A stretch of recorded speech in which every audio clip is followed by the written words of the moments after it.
Hey Jan, it's Mario Cavallo here with Dragon Quartz Audio. You know, buying our audio gear is supposed to be a happy experience, and I'm telling you, this is a very, very happy video for you. And the reason is because we're going to talk about repairs, reliability, and replacement parts for the Amari LP16 turntable. Because what I know is you're worried, and it's understandable. You're thinking, well, you know, if I buy an Amari LP16 turntable, it gets shipped to me from China, and there's no local dealer network in case it needs repairs. I got you covered, guys, because I'm telling you now that's not a problem, and the purpose of this video is to explain to you exactly why. It's so simple. Amari's taken a really smart modular approach to the product, and I'm referencing the first video that I recorded, the reference video on the Amari 16, where you see me right out of the box setting it up, all the separate parts. You can see for yourself. I'll repeat it again. It's an exquisite piece of equipment. Okay, fine. I'm not here to be the salesman. Let the videos do the job. I did the whole series of videos about the turntable. Go ahead and watch those. You're thinking to yourself, oh man, if anything goes wrong, I got to box up a 32-pound turntable in the original packaging, and I got to send it all the way back to China. They're going to repair it, and they're going to send it all the way back to me. Oh, and I probably have to pay the shipping for that, and that's going to cost $200 each way. And you know, your worries go on and on and on. Okay, and I want to put your mind at ease. None of those things are a concern. Period. End of story. Okay. Why? Simple reason. Okay. Notice on this turntable, let's talk about whatever it is that can break. And there's only 4 possible items. Now, guys, they don't break. But telling you that is not good enough, is it? Okay.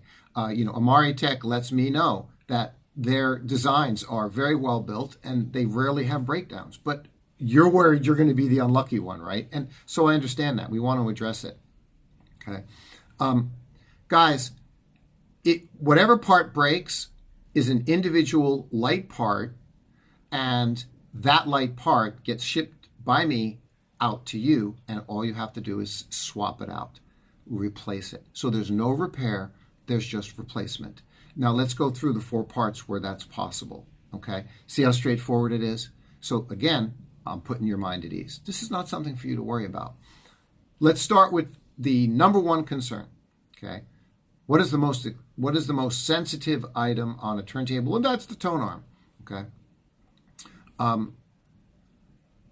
The second point is that you want to ask the question of, well, what is the situation whether I'm still under the 1-year parts warranty or out of the parts warranty? Okay. If you're under the 1-year parts warranty, obviously the replacement part gets sent out to you, no cost to you. Now, Amari doesn't pay for shipping to overseas customers, but I, Dragon Quartz Audio, will cover that shipping. It's only going to be $20, $30 because, again, we're not shipping a 32-pound turntable back and forth, right? I just have to ship you a tone arm. It barely weighs, it weighs less than a pound in a nice, small, light box, so I'm going to ship your replacement out to you. So, again, we're back to the tone arm. What happens if it breaks? Well, how does it break? Well, that's going to be an accident, right? Okay, you got your happy friend at your party with his big plate of pasta, and he's juggling the pasta in the mug of beer, and he's looking at the turntable, and then Johnny comes up behind him and bangs him, and boom, and he drops the plate of mug of beer and right on the tone arm, and the tone arm smashes. Okay, there you go. You got a broken tone arm. So what happens if that happens? The Amari tone arm is a drop-in tone arm, as I showed you in the setup video. It's the same industry standard 24, 25 millimeter round base where it just drops right in the hole.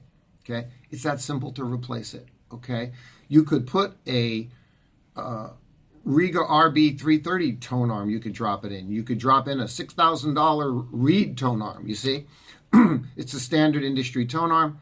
And you saw in the first video, I dropped it in, tightened up the hex nuts, you line up the VTA, you're done. Okay. So then the question is, how much? For an Amari customer with a turntable, $340 for another titanium tone arm. Okay. That's it. Okay. Now that tone arm is $700 retail, but if you're an existing Amari customer with a turntable, they sell you the replacement for half price. Again, if it's under warranty, no cost. But if you're out of warranty, there's your cost, $340. So now you know what you're dealing with. And it's pretty reasonable. Item number 2 is the phono preamp. It's a separate item. Again, mounted with 4 screws underneath the base of the turntable. Again, referencing the first reference video. Well, guys, phono preamps are standard. This level of standard phono preamps are black boxes. And I think we all know they don't break. But, okay, sometimes they break. And so in this case, again, the story is if you're out of warranty, it would be $110 for another Amari standard phono preamp if you're out of warranty. Okay?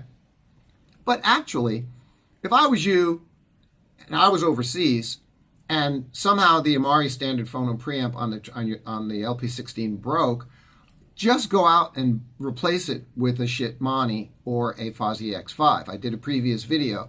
The Amari standard phono preamp is fabulous sounding. It sounds identical to the Fozzy X5, which sounds, according to Harley Lovegrove over at Pearl Acoustics, as good as some $1,000 and $2,000 phono stages that he was listening to.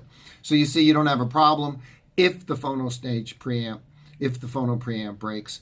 If you're out of warranty, you're just going to go out and replace it with your favorite little black box preamp like a Fozzy X5. Or that's your moment in time where you're going to finally upgrade to a very carefully selected, much nicer and much more expensive phono preamp. Okay? Either way, it's no problem. That's your cost situation in the case of a break of the phono preamplifier. The third item, which is unique, is the other box which is mounted under the base, and that is the servo electronic speed control box that controls the speed of the motor. And man, that thing is precise. It's amazing, right? Okay, great news. If somehow that box malfunctions, okay, and it's got a start switch on it, and it has a 33 and a 45 speed switches on it, okay? If that somehow malfunctions, great news, that box only costs $80 to replace. It's a non-complex, single-function piece of electronic equipment. It's not an expensive, complex piece of equipment. That's great news. Okay, so $80 for the servo electronic speed control box. Again, Mario, it's not working. Okay, small box. Everything here weighs less than 2 pounds, a pound. Send it out to you, and you just swap it out. Okay. Finally, the motor. You know, the motor, guys, that's the thing that spins the belt, that spins the platter. Okay, I think all of us know that, quote, motors don't break. We have turntables that are 20 years old. And, the motors they just keep spinning and spinning and spinning, and they spin for years and years because, again, they're a simple function item. That's what they do. But you don't want to be the unlucky one in case the motor breaks. Motor's a little bit expensive. It's $140 to replace the motor. And in the case of the motor, you do have a little bit of DIY that you need to do because you've got the motor attached to the bracket, which is screwed to the plinth. You unscrew the bracket from the plinth. Again, referencing the setup video, you can see the motor sitting there right on the plinth. Okay, you unscrew it, unscrew the bracket, and you're going to have a blue, a green, and a yellow wire, I believe. And you got to snip those off the 3 terminals. Okay, and then you need a soldering iron because you're going to solder on those. You're going to solder on those wires to the terminals with the new motor. Okay, so you have to deal with that. Okay, hopefully, if not yourself, you at least have a friend that can do a little bit of soldering there, a little bit of DIY that needs to be done. But I don't think that that's that complicated. And the important point is, again, in the unlikely event that that breaks, your cost is going to be $140. That's it, guys. See what I mean? What's really interesting to me is that Amari took this really smart modular approach. And if you think for a second about these costs of these items that I just shared with you, they're very reasonable. They're very in line with the original cost of the turntable at this $1,500 price point. My purpose in this video was for you to think happy thoughts when it comes to the idea of owning an Amari LP16 turntable. I'm going to sell 10 of these at $1,480 over the course of the next few months. And then the price is going to go up. At $1,480, it is untouchable in the marketplace. My goal here was to put your mind at ease with regard to your concerns regarding that word repair when there's no local dealer network and I got to send a 32-pound turntable back to China. No, now you know. I put your mind at ease. None of those things are a worry. And I believe, and I hope I've been successful at putting your mind at ease. Check out all my other videos on the Amari LP16 and some other products, the JBL 530 speakers. I'll be doing some other reviews as well on other really cool China brand audio gear. That's it, guys. Thanks very much. I hope you appreciate the explanation that I shared with you in this video.